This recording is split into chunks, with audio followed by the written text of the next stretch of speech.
Don't you hesitate. Girl, put your record on. Tell me your favorite song. You go ahead, let your head down. Hi guys! Welcome to our vlog! Ako nga po pala si Derek Brian si Publite. At si Arsenal from Table 5. Nandito nga po na kami sa sikat na paaralan sa Dagat Kidabaw, sa Dagat Kidabaw Integrated School sa High School Department. So, ang gagawin natin ngayon ay hahanap tayo ng mga estudyante upang tanungin tungkol sa nature, goals and perspective, anthropology, sociology and political science. Okay guys, kaya kids! Okay guys! Hanap na tayo ng mga mga Estudyante upang sumagot sa ating mga katanungan. So, let's go! Let's go! Lakad-lakad muna tayo guys. So ito nga pala ang loob ng Dagat Kidabaw Integrated School High School Department. So guys, let's go! Yun! Saan? Yung dalawang magkaibigan, pwede ata yung tanungin eh. Sige, subukan natin. Excuse me miss, pwede bang magtanong? My first question is, what is anthropology? Study of humankind or humanity. Second question is, what is the nature of anthropology? The nature of anthropology is a global discipline involving humanities, social science, and natural science. It also have four fields of anthropology, which are the cultural anthropology, it's study about living people and their culture, and also the linguistic anthropology, it's study of their communication, mainly among humans.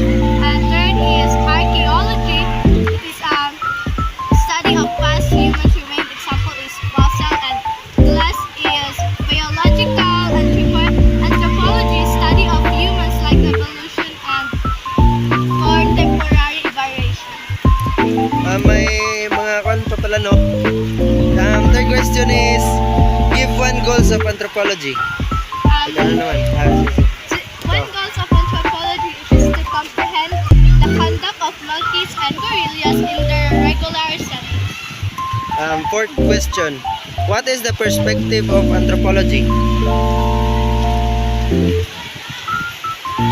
Okay, Tumulan! anthropology perspective are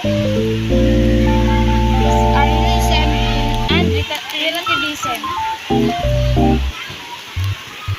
comparison and kind. There are also both scientific and humanitic tendencies within the discipline that at times conflict with one another. At yun lang po at maraming salamat.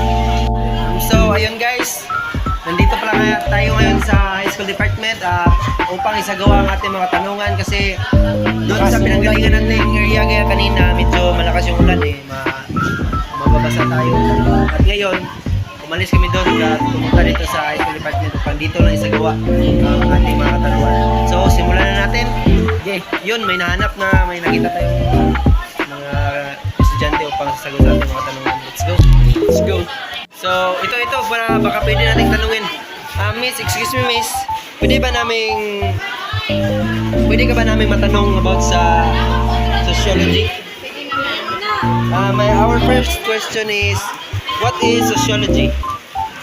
Sociology is the specific investigation of the human culture and social behavior. Our second question is, what is the father of sociology? Who is the father of sociology? Agustin Comte. Medyo magaling pala to, pare.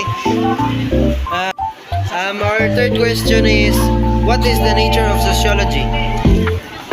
Sociology is a empirical discipline like physical, chemistry, or mathematics, and not as an applied science like engineering or computer science. Fourth question is, what is the ultimate goals of sociology? The ultimate goal of sociology is the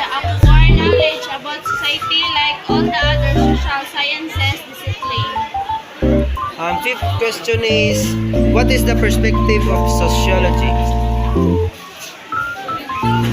The fundamental knowledge of sociology is that human conduct is molded by the gathering which individuals have a place and by the social communication that happens inside those gatherings.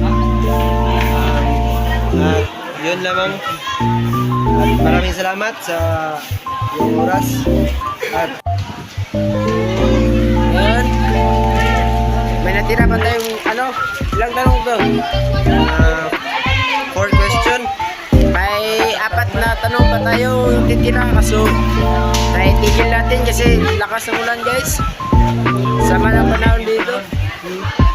So, ano na lang, i-voice over na lang namin ang aming mga katanungan at ang kanilang mga sagot. Yun naman guys. Guys, at kita-kits! What is political science? Political science is a study of nature, cause, and consequences of collective decision and action taken by groups of people embedded in cultures and institutions that structure power and authority. What is the nature of political science? Political science nature is concerned with the theory and practice of politics and the description and analysis of political system and political behavior. Give me one goals of political science. 1. The concern with the process of growth, industrialization, and change, the impact on government forms and politics. What is the perspective of political science? The perspective of political science is to seek to provide a broad discussion within the political science profession.